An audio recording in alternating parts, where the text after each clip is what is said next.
Good morning, everybody, and a very warm welcome to our webinar today, Menopause Matters, Making Workplaces More Inclusive.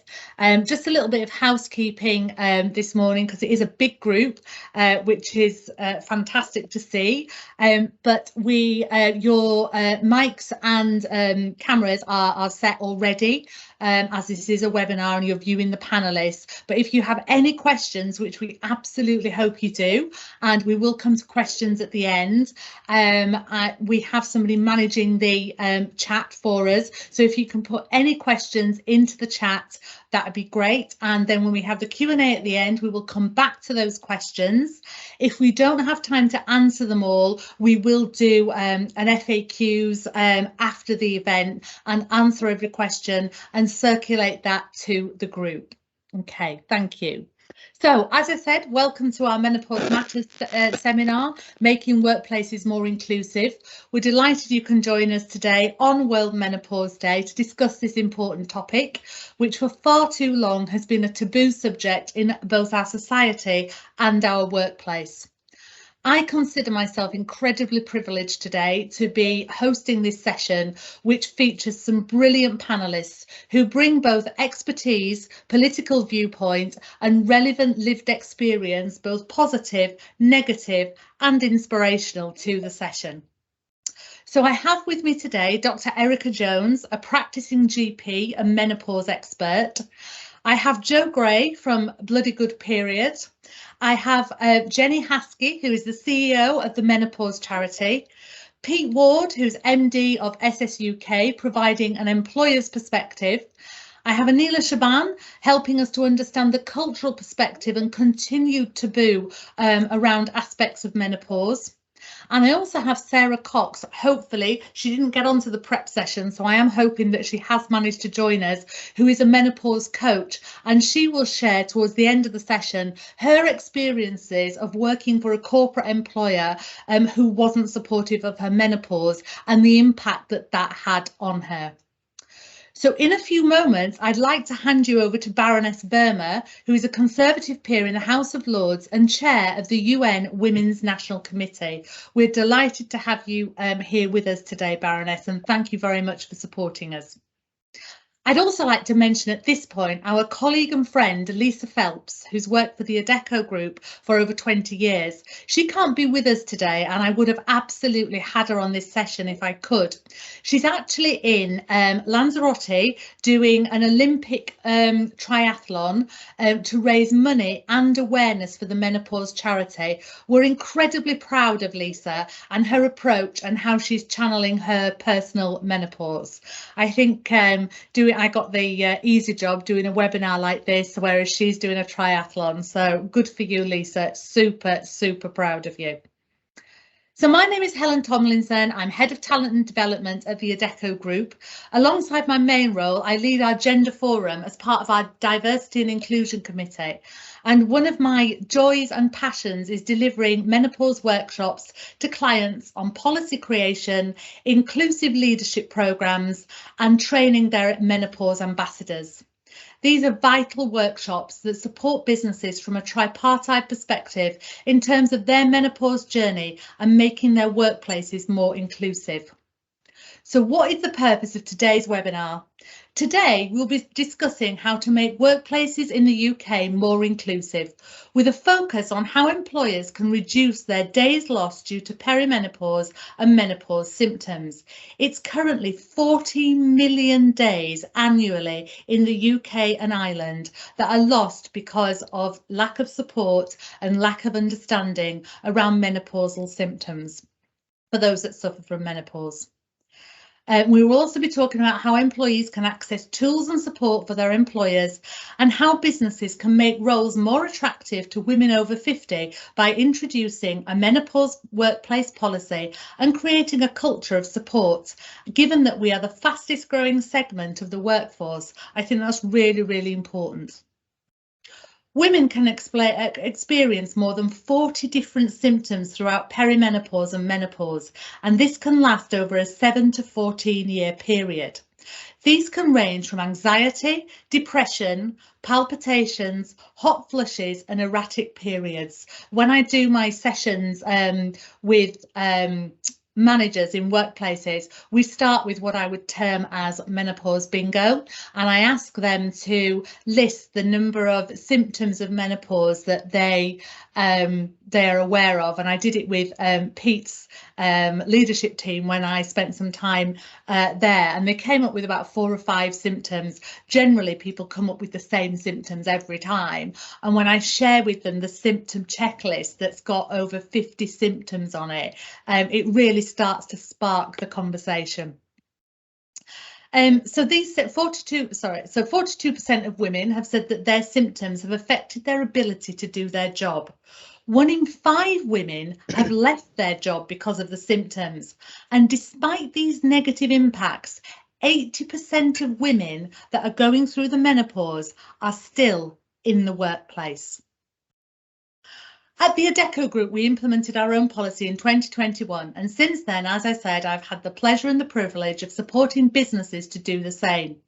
Most important aspect of what we have changed is our own culture, and now I'm supporting businesses to change their culture. I'm a firm believer that the policy is really, really important, but at the end of the day, a policy is just a piece of paper or a PDF with some words and intentions on it. It's the culture change of inclusivity and support and open conversation that is the policy is just the catalyst for that change. So if only 10% of large employers have a policy, therefore 90% of employers don't have that catalyst or tools to open up the conversation about the menopause. And that is something we absolutely need to change. So the menopause policy should be considered as part of a broader D&I strategy to make sure they cover ethnic and socio-economic aspects of it as well. There was an article in the Sunday paper about menopause being, whilst it's much more widely talked about now, which is fantastic, it is very much considered as to be, for want of a better expression, a middle class issue, and there are still socio-economic aspects of it that go overlooked. So HRT usage hugely increased over the last 2 years, which is amazing, but not in all demographic areas. And again, there's an ethnic lens to this as well. And in many cultures and ethnicities, menopause is simply not talked about, and there isn't the words to articulate it. And I've asked Anila today to share her experiences of that. So it's really important that employers have the skill set and the tools to be able to support it. So this could include training webinars, symptom checklists, knowledge toolkits, one-to-one sessions with managers and support staff, and even menopause ambassadors that we like to call our Meno Mates. We called them Meno Mates as a working title, but if I'm really honest, everybody calls them Meno Mates now internally, so we've carried on working with that title. Earlier this year, we began engaging with government and parliamentarians to raise awareness of this issue, with a view to encourage the government to introduce legislation that would require UK businesses to have a menopause policy in the workplace. The Adecco Group fundamentally believes this is a vital step in breaking the bias around menopause in the workplace by ensuring that workplaces are inclusive, safe spaces for women through legislation. The impact that such a policy would have on business is clear. With a menopause workplace policy in place and the inclusive leadership and cultural change employers can expect to see working in this framework, they will see an improvement in staff health and well-being and a reduction in both days lost and potentially employees lost due to the impact of the menopause. I would now like to hand you over to Baroness Verma, who will provide us with some insight from a political perspective. Thank you very much, Baroness. Thank you so very much for opening up with such actually instructive remarks, Helen. And the thing is, finally, we're talking about a subject that has been the bane of most women's lives for a very, very long time. Not because we want it to be a problem, but because other people see it as a problem. Now, it's a natural process for all of us that are making up 51% of the population. And yet we fail to acknowledge that whilst we readily accept pregnancy and readily accept that there will be time needed before, during and after pregnancy, that because there is this myth around menopause that we don't know how long it goes on for, regardless of, when it starts, when it finishes, there is no time frame for it. We don't want to deal with it. And when we had this discussion, I did mention to you my own experience as a minister at DFID, where I was constantly having to be on a flight or at the dispatch box, and fearing the sudden surge of a hot flush is really something that I think really beleaguers all of us who are going through the menopause, because we don't know when that hot flush is about to appear. We don't know when we're going to get that sort of foggy mind, brain that suddenly forgets things. And we certainly don't know when we're going to feel incredibly tired, our joints start to hurt, and we just feel that we could do with a couple of hours of a lie down. Now, all of those things look very complicated, but the fact is they are there. We end up losing brilliant, brilliant women at a time in their lives when they've got all the experiences packed behind them and they're on that trajectory to senior roles. Why on earth wouldn't businesses actually want to engage in a much more fruitful way to retain those brilliant women who have all those experiences, have been on a journey and are now there to actually be part of their senior leadership team? So it's not that difficult if we can accommodate all of the other caring perspectives in our lives as employers are expected to do so. Then why on earth can we not do that for women who, the problem is we don't know whether the menopause will hit you in the 40s, in the 50s. So but we need a policy, and it can only be done through legislation, I think, because otherwise employers will just ignore it. So I would really love to hear from the other contributors today. I would really love to hear how they can help shape the policy for me and my colleagues to be able to present it and work with it in Parliament. I'll leave it at that because there are so many stories that you could have around the menopause, some of them funny, some of them incredibly distressing, because some of them, when I've talked to other women, and it's great to have a GP, because there are a lot of cowboys out there who are hosting clinics talking about the menopause and not really providing the real true information around how you cope with the menopause. And those women are being given falsehoods. And to be quite frank, that is totally wrong. We also need to make sure that we're properly looking at how it's registered. So I will leave it at that. But thank you very much for this incredibly important webinar today. Thank you so much, Baroness, for your kind words. I really appreciate it. I'm going to not take any more time now and hand over to Dr. Erica Jones.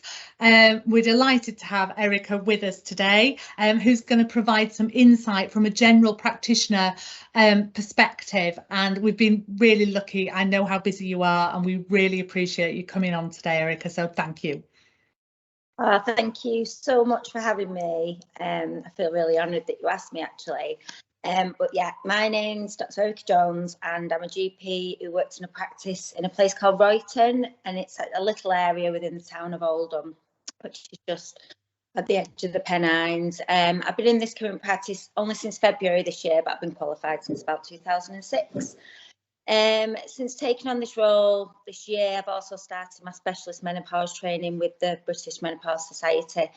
So today I wanted to talk to you all briefly really about my experience of working in the NHS, but also trying to specialise in this field. In my practice, I do the majority now of the women's health consultations and pretty much the bulk of the menopause and HRT reviews. But even in one practice, I have found that the care provided can be widely different, and it still is a bit of a postcode lottery, I think, even a lottery of what GP you get within one practice. And lots of times this is still driven by the attitude of the doctors around the menopause and some of the old-fashioned ways a lot of doctors still look at the menopause as well. But in my own personal role, I try to make the consultations holistic, covering all aspects of the woman's life, including the work environment, stress levels, diet, lifestyle, and also expectations of postmenopausal health, so including postmenopausal sex. I use it also as a general health review, taking the opportunity to look at all aspects of health, and I do all my own blood screening as well. This is a lot harder in an NHS role because of how time restricted we are, but I do feel that women do deserve the same quality of service that they might end up seeking privately, which again is not good enough for a massive proportion of women in this country who can't afford that. I found really that in the last 6 months particularly, the number of women seeking these consultations and help with the menopause has increased exponentially. I think approximately 60% now of my daily work is in this field, which is incredible, really. The increase, I think, has been driven from the women themselves. I feel a lot of this has been due to the media coverage, the different programmes that have been about the menopause this year, but also about various workplaces now bringing in their own menopause policies. And more women have told me actually that it was the work, actually their boss or line manager who brought the issue up with them and suggested an appointment with the GP, which is great. But working on the front line has brought to light some issues. Unfortunately, my experience so far has been that it's only been white women really that have come to seek help, and my practice is extremely diverse, which keeps in the area I work in, but it's certainly not translating into women from ethnic minorities coming in for consultations. And I do think more work is needed in this area to understand behind it. But interestingly, that same trend does appear when we look at period problems and other women's health issues as well. So it's not just around the menopause. The big discrepancy there with all women's health issues. Another issue I do see is that it tends to be women in the more affluent areas that seek HRT and menopause advice. I know, Helen, you've already touched on this. This could be because of access to information, lack of menopause support in those with low-paying jobs, and actually the prescription costs themselves. Paying 2 charges for hormones, or even sometimes 3, depending on what they're on, or even 4, it can become really expensive and not a priority for a lot of people, especially in the current climate we're living in. And also the ability, I think, for sometimes these women to advocate for themselves does affect the service they receive. Other things I see working on the front line are sort of those surrounding HRT myths. The ones I see fairly frequently are mainly to do with misinformation that's still out there.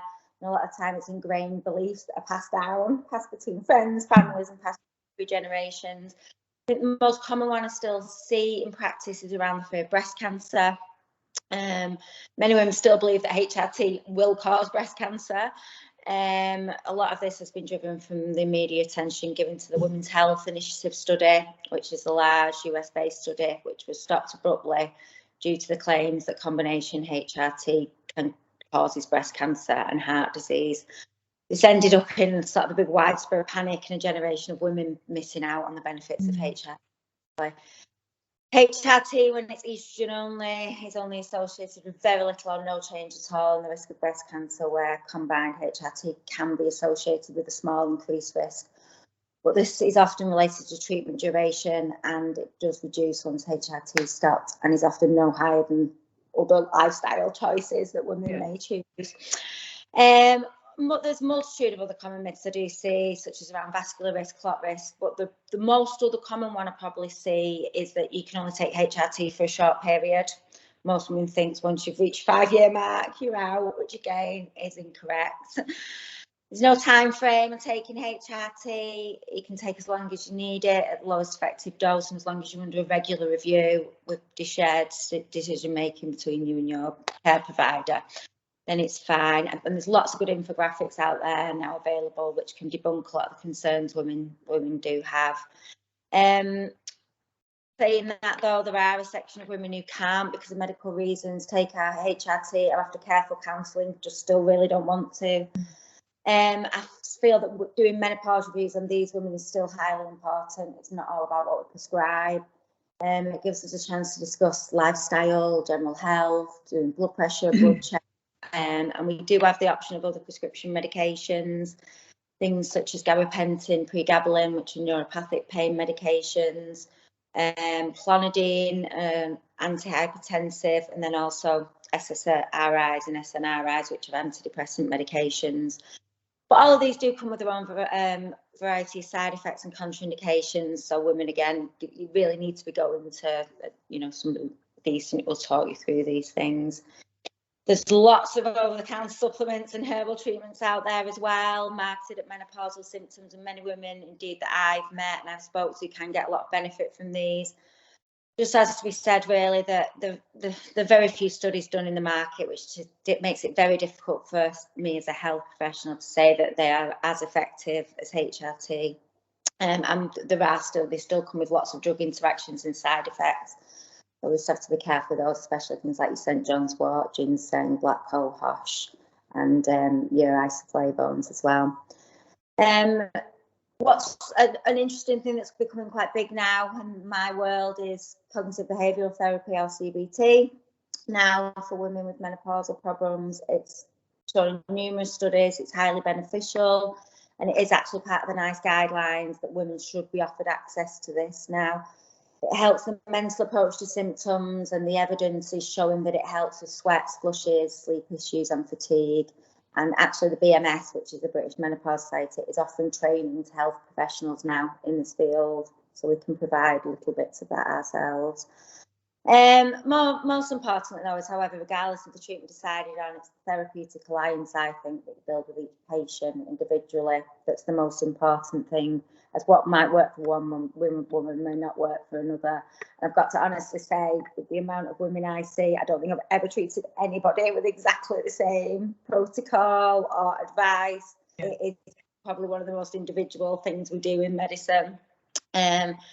My hopes for the field going forward is that each GP practice does have its own internal menopause policy.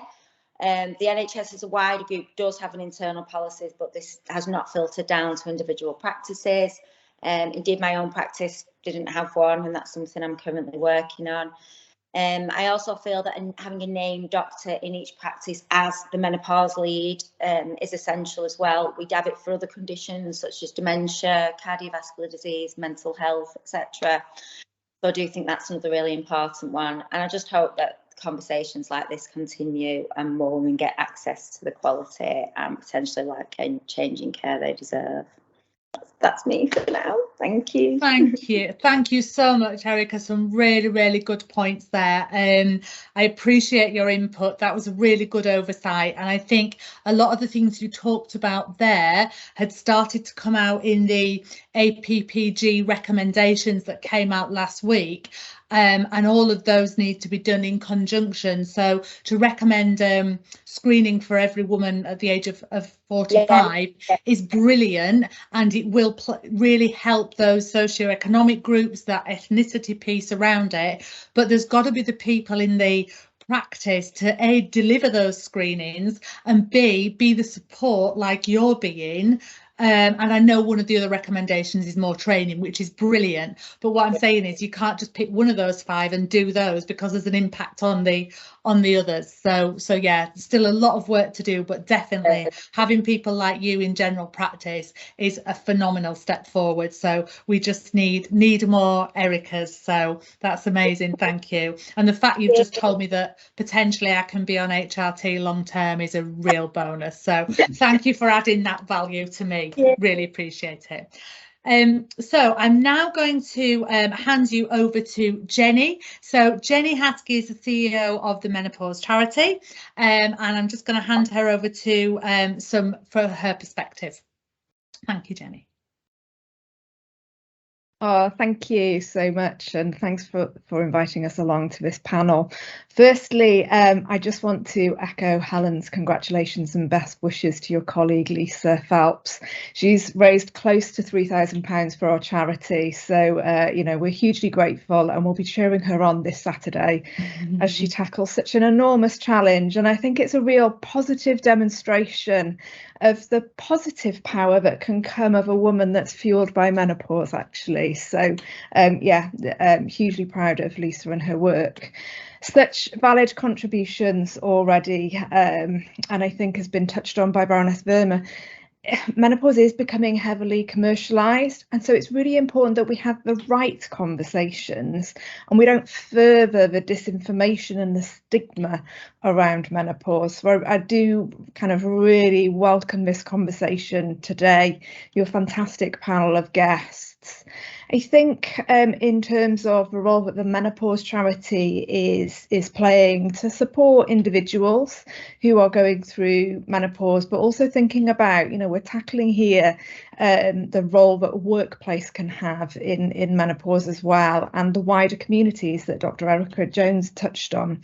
So at the menopause charity, we envisage a world where all women have access to evidence-based information, appropriate care, and the treatment that they deserve. We want a world where everyone, and that's women, men, children, healthcare professionals, employers, colleagues, and so many more, if they understand the changes that are occurring in the body during this perimenopause or menopause, and if they understand the changes, if they have the right knowledge, then actually they're equipped to help manage them. So we want to show that with access to evidence-based information, more information such as panels like this, with access to appropriate care, support and treatment, then actually the menopause can be a positive and life-affirming experience, which I recognise when you're struggling with those symptoms, it doesn't feel like it, but actually with the right support, treatment and knowledge, then we know that we can help women embrace this period. So at the charity, we provide evidence-based information via our website, social media channels. We also are tackling some outreach projects, so making sure that, yes, menopause information is more accessible to everybody. We want to make sure that everybody is able to access this information. When it comes to the workplace, you've touched on them already, but the stats are really, truly frightening. So educating managers is one of the best ways that an organisation can support employees through the menopause. Attitudes are really important in the workplace. Evidence shows us that women are reluctant to disclose their menopause status at work, and disclosure should always, of course, be a matter of personal choice.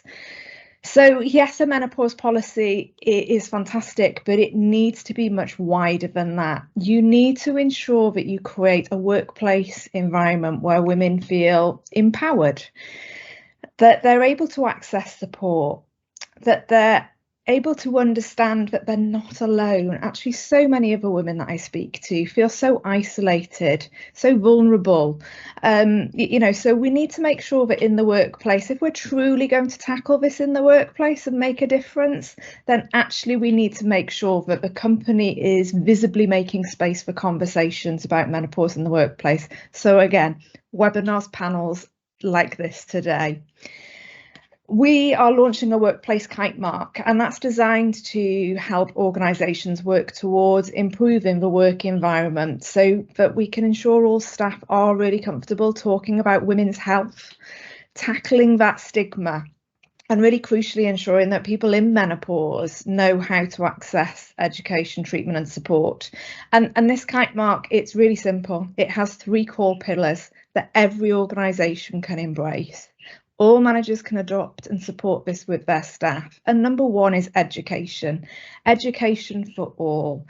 So ensuring access to that fact-based information is readily available, signposting, promotion of the treatment options.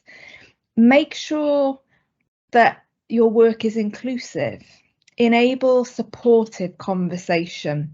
So raise awareness and create a supportive culture where employees, male and female, and maybe your customers are really actually comfortable talking about perimenopause and menopause. Do you know, some of the most powerful conversations I have day to day are with men in the workplace who have either seen the effects of menopause at home and don't want their colleagues to suffer, or actually come to the workplace to seek support and help that they can then take back to their house, their home environment. So let's make sure that the menopause conversation isn't restricted to women, and we don't only think about women, because during this time in our lives, actually that wider support network is really crucial for us. And the third element that companies need to tackle is to make sure that we have leadership dedicated to tackling the stigma. So we have senior leaders who are evidently engaged and not just tasking HR department with writing a policy. Leadership that's dedicated to tackling that stigma in the workplace and not just harnessing a get on with it culture. That's going to be a way that women will feel that actually you've not just got a menopause policy that's a nice to do tick list. I can go and speak to my colleagues, I can speak to my manager, and I can work with my employer to find solutions to help me stay in the workplace, because ultimately that's what everybody wants. And I think something else that I'd just really like to touch on that the charity is, we're really passionate about. Severe symptoms of menopause are worse for working class women. And we also know that so much more needs to be done across marginalised communities, as Erica touched on. So it's really important that menopause support and education can transcend the workplace and ensure that all women experiencing menopausal symptoms can access that knowledge, that support, that treatment that they deserve. And I think that's really important, that we recognise that this isn't just a white middle class woman's issue. Every single woman will experience menopause, and it's not just the symptoms that you experience, it's the future life impacts as well that we experience during this change. So really important that this knowledge is understood by everybody. I think when we talk about having a menopause policy and good working practices and kind of the importance around those to support women going through the menopause, as menopause is being more openly talked about, companies are recognising the need to implement these policies, to take action within the workplace. And I'm not going to knock any company that adopts a menopause policy, that makes reasonable adjustments and raises awareness. They're all taking a step in the right direction. But as I said, it's vital that more is done. It's vital that a menopause policy isn't just ticking that compliance box, because that's not tackling the root cause issue that Erica just touched on. That's not getting women to go and have those conversations with their healthcare professionals. So unless a policy is embedded and sits within a wider framework that truly seeks to educate the workforce, to aid that conversation, to tackle the stigma, it's not going to address, that the estimated 14 million working days that are lost each year. That's staggering. So, if companies want to tackle these staggering facts and figures, then we have to be able to recognise that we need to do more. And all organisations differ. Just as no one woman will experience menopause the same, there is no one size fits all fix to being a menopause friendly company. So it's about embracing the right approach. It's about making sure women can access that resource, that guidance across your managers, making sure everybody is comfortable in having that conversation. And I think as leaders, regardless of our gender, we have a duty of care to tackle the stigma that remains attached to menopause. Yes, we're talking about it, but that stigma remains. I still have conversations with women actually who are worried about, the more we talk about menopause in the workplace, does that mean women are going to use it as an excuse? Well, that's a whole different issue of the culture within your organisation, and we shouldn't be looking at it as that. What we need to address is we're losing fantastic part of the workforce here, and we don't need to. So although attitudes are slowly changing, those associations with hysteria, incompetence and erratic behaviour, they need to be eradicated. Some women feel that they've outdone their biological usefulness at this time. That's a crying shame. To then layer on that they feel useless in the workplace as well, then, you know, it's just a crying shame. Thank you, Jenny. That's all right. Thank you for that. No, that's really, really powerful work and some really good insight there. You're absolutely, to layer that on them then at that stage is really, really damaging. The whole leadership perspective, really interesting, and that's why I brought Pete in today. So yeah, some really good points, and thank you for your support of Lisa as well. So I'm sure she can feel us cheering her on. So I'm now going to hand you over to Jo Gray from the organisation Bloody Good Employer. And the reason I thought it was important to have Jo on today was simply because so erratic periods are one of the key issues in menopause. And it's something that's very debilitating and not often talked about, I have to be honest. So I invited Jo along, and they do some amazing work, and I just want him to be able to share that with us. So Jo, I'm going to hand over to you for a quick insight into the work that you do.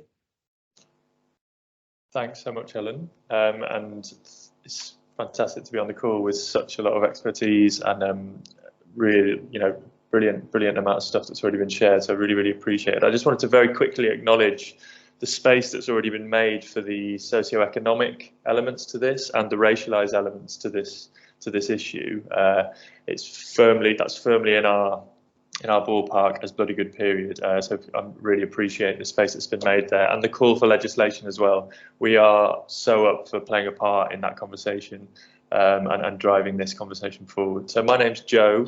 I'm really conscious of time. I'm going to rattle through a bit of an introduction as to what we do. I am the co-founder of Bloody Good Employers, which is a workplace initiative shaped by Bloody Good period, and we've been running for about a year or so, and the idea behind Bloody Good Employers is that we support UK employers to improve themselves on a few key areas to better support anyone experiencing menstruation at work. Those key areas are culture, more inclusive culture, communications, clearer communications, more proactive leadership, and ultimately baking those two approaches into policies. So that's kind of what the work is. The work comes in the form of a self-evaluation form and a staff survey, and then 3 key learning moments. Very much kind of working on some of the similar notes to Jenny just outlined there with the coming kite mark. This is all about education. It's all about breaking down stigma. It's all about driving forward more proactive conversations. So we have 3 key workshops, and then we help an employer build an action plan for ensuring that policy is fit for purpose, and also ensuring that policy is made use of and is understood and is appreciated by employees, crucially. Just really quickly on the why. Before we launched this piece of work, we delivered a large piece of research in partnership with Public Health England, really looking at whether or not there was a need for the work, and there startlingly was, of course. We worked with Birkbeck University and with some big employers to get the employer perspective on what's currently happening in terms of how menstruation is managed within the workplace. And we were seeing a huge amount of stigma, a distinct lack of proactive conversation, therefore a real lack of confidence across the workforce, and then therefore like real sort of mental health implications actually within the workplace. Just to sort of give you a couple of headlines from that. Nearly 90%, so 89% of our 3,000 respondents have experienced anxiety or stress in the workplace due to their period. A quarter of respondents believe that taking time off because of menstrual health issues has impacted on their career progression. So that's it's just shocking in terms of like that progress and that sort of that seniority that so many individuals who menstruate should be reaching just actually isn't being realised because a quarter of those individuals feel like that's having an impact. And then, at the more extreme end of this, we've got 4% of respondents never having access to toilets or breaks while at work, which really sort of speaks to kind of, I guess, the horizon scan for Bloody Good Employers is that we really want to be able to sort of engage with those employers who are really not giving their workforce what they need, and they would never engage with an HR initiative like ours because it's just not in their interest. So that's where the activist sensibilities of Bloody Good Period really sort of dial up in terms of this as a piece of work. We know that there are a lot of employers out there that would never touch this as a piece of work because it's not the way they operate. You know, they might be on a significantly 0 hours contract sort of model, and that's also where that socioeconomic piece, so the racialized kind of elements of this really dial up again for us. On that note, just a word on Bloody Good Period's core work. We provide period products and education to those most in need in the UK, and the real core work is with new arrivals in the UK, asylum seekers and refugees, and we've now sort of expanded that work to include anyone who's currently experiencing poverty in the UK. The need has never been more acute. I'm sure I don't need to spell that out for you. The need has never been more acute than it is now with our frontline work, and because of the unique way we're set up in terms of the socially entrepreneurial model with Bloody Good employers, helping Bloody Good Period move away from grant dependency, again, an extremely difficult time for those depending on grants. Any investment in Bloody Good employers, so any employer that leans in to do this work with us and to commit to making change when it comes to those experiencing menstruation at work, that money goes directly back into the core work of the charity. I would love to talk to you about the work in more detail. I would love to I look forward to kind of connecting with wider panelists. I'm super conscious of time, so I will pass back now to you, Helen. But thank you so much for having us, yeah, great to be here. So thank you. Thank you, Joe. It's an aspect of perimenopause and menopause that I am passionate about. I'm not sure that's the right word, but I understand from lived experience how challenging it can be. And I also think at the moment, from a socio-economic perspective, there are so many more people are struggling financially. The very people that don't seek help around perimenopause and menopause, and the cost of sanitary protection is just another thing that they have to think about more prevalently, because in the nicest possible way, you just need loads more of them, because you are constantly, you can go from having 0 periods at all to being permanently having a period for weeks at a time. So the cost of managing that is astronomical. So thank you, and anybody who wants more information from Joe about the amazing work that they do, please get in touch and we'll circulate details afterwards. So now I'm going to come on to thank you to our expert panelists, and I know you are an expert in your field, Pete. I don't want to take that away from you, but the reason we brought you here today is to talk about your experience as a leader in an organisation and the impact of your policy and your opening up the conversation has had on your workforce. So if you can just give us a brief overview of that. I'm just really conscious of time. Okay, good morning. Thank you for the opportunity to share our experiences. I'm Pete Ward, the Managing Director of Spansett Limited. We're a manufacturing company and training provider for work at height, lifting and load control equipment, and we're part of an international group. We've got a strong safety culture, and staff welfare has always been quite high with that, and it's helped us build our business, which is over 50 years old, and we have high levels of staff retention. I still feel like the new boy in the team, and I've been here for 22 years. So sort of it is a really good, strong workforce. Our workforce is just under 100 people in the UK, and that's made up of administration, sales staff, manufacturing staff. And the manufacturing staff are a mixture of sewing machinists, inspectors and supervisors. And we also have training staff for the training courses. 53% of our staff are female, and 43% of those are over 40. And this split is right across the board, from our management team to our production staff. And it's only really our training staff, our work at height training staff, that is male dominated. And that's just due to sort of how people apply rather than any desire to go that way. In recent years, we've introduced many initiatives to improve communication and staff conditions, and that's resulted in a stronger and more resilient business. one initiative was we introduced bite-sized mindfulness sessions to help people cope with some of the more obvious challenges of modern life, such as work-life balance, trouble sleeping and stress, amongst other things. Plus we offered a specific session based around the menopause, reflecting the female biased age distribution of our workforce. Through these sessions, though, it became apparent that many of the issues we were talking about separately were in fact symptoms of the menopause, and Helen brought that out with the diverse symptoms really that we really encompass so much, and that really we would be better looking into the issue as a whole. So from this, our HR manager, Jo Powell, she attended a session delivered by Helen, which clarified what we did not know and helped confirm what we did. It was then quite apparent that we could create a company policy and make things far easier for our staff. The staff would still have to cope with a challenging time or phase of their lives, but I felt we wouldn't be adding unnecessary embarrassment to the issue as well. And the policy was put together by Jo with support from Helen. This made a difficult topic or taboo topic for both employee and employer into a standard part of their employment conditions. It was upfront, open for employees to read through in private, and a statement of points we are committed to standing by. We certainly didn't want to make this where everyone had to admit to things or had to be open if they didn't want to. It was really a choice, and that's what we were keen to do. We then set up a training course for our management and supervisory staff, which Helen delivered in person. The training sessions included the normal mix of people in any workplace.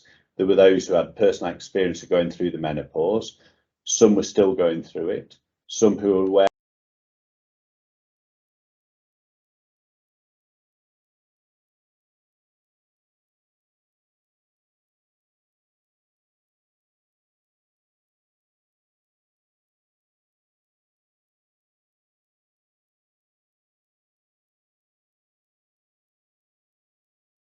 Pete, sorry to interrupt, but you've gone on mute.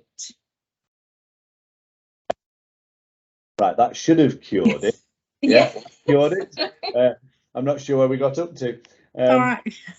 So one thing I could say is that we set up. Sorry, you've done it again, Pete. I don't know what's happening. I apologise. It's not anything I'm doing, so it must be a fault somehow. So we set up for our management training and supervisory staff a course through Helen, which she delivered.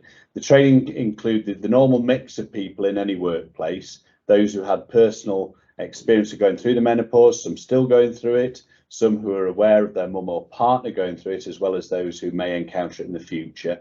And being made aware of the wide range of symptoms made everyone realise that past instances they'd experienced were not random issues, but instead part of something bigger and a natural part of life we all need to understand. I came away realising that if I could get our business to be more open about the menopause, then that unnecessary embarrassment could become a thing of the past.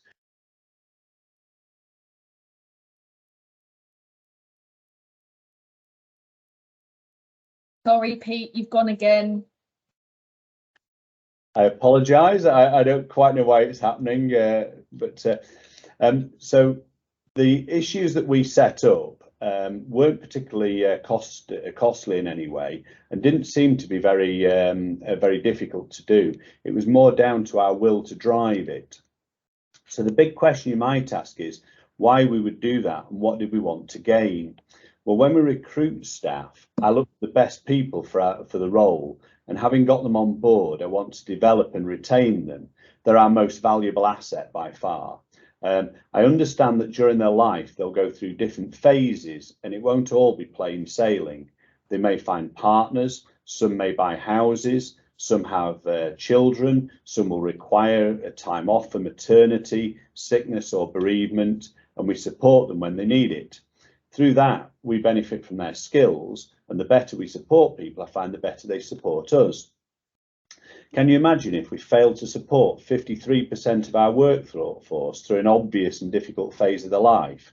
Well, it'd be likely, in my view, that that phase would coincide with at least a deterioration, if not the end of our relationship. And so in many cases, we'd lose valuable people down to our own actions.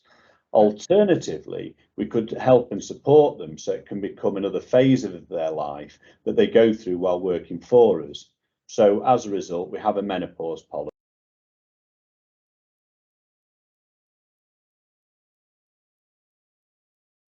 So sorry, Pete. Sorry, I'm not sure what's what the challenge. I don't know what. I don't think it's Pete. Somebody keeps muting me as well. So, So I think really with having a policy and supervisors, managers better prepared to understand it, I think it should give us access to improve the resources for the team and demonstrate another way that we look after our most valuable asset. Exactly. Okay. Thank you. Thank you very much, Pete. Thank you. Anila, I'm just going to really quickly, we're so tight on time, I'm just going to hand over to you. I asked you specifically to come on to share about culturally the impact of the opening of the conversation and what it's had on you. Yes, exactly that. Well, first of all, thank you. From an organisation work perspective, I feel that there's that much information that I've got access to, that I'm quite lucky that I feel that, you know, I've learned so much and I'd know where to go for support. But I'm going to mirror what Erica said earlier on. She's a GP based in Oldham. I live in Stoke-on-Trent. But if I translate knowledge and where to go for support into the Asian community where I live, which is in Stoke-on-Trent, you know, the phrase myth around menopause actually doesn't exist, because in reality, if you ask the female population what they were going through at that stage, would they know? They probably wouldn't. There's such a lack of education, and I do believe that that if, as and when, you know, you've got the female populations going through it, they wouldn't know where to turn to. They wouldn't be able to rely on anyone in the family, because the older generation are brought up to, you know, you don't discuss it. If they turn to their husbands, it would be exactly the same. You know, the men in the community wouldn't know what to do with it. So it's your issue.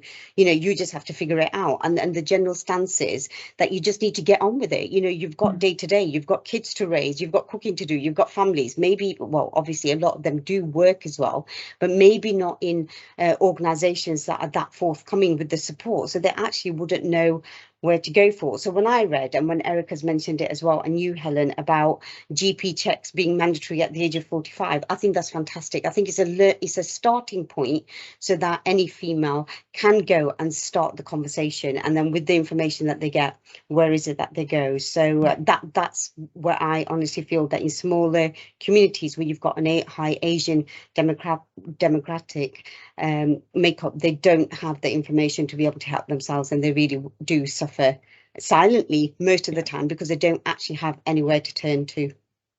And that opportunity in the workplace, that's why it's so important to be able to open up the conversation. I would love to talk about how we started the coffee mornings, etc., that have supported that, but we just haven't got time at the moment, so that's probably another whole session. So thank you, Anila.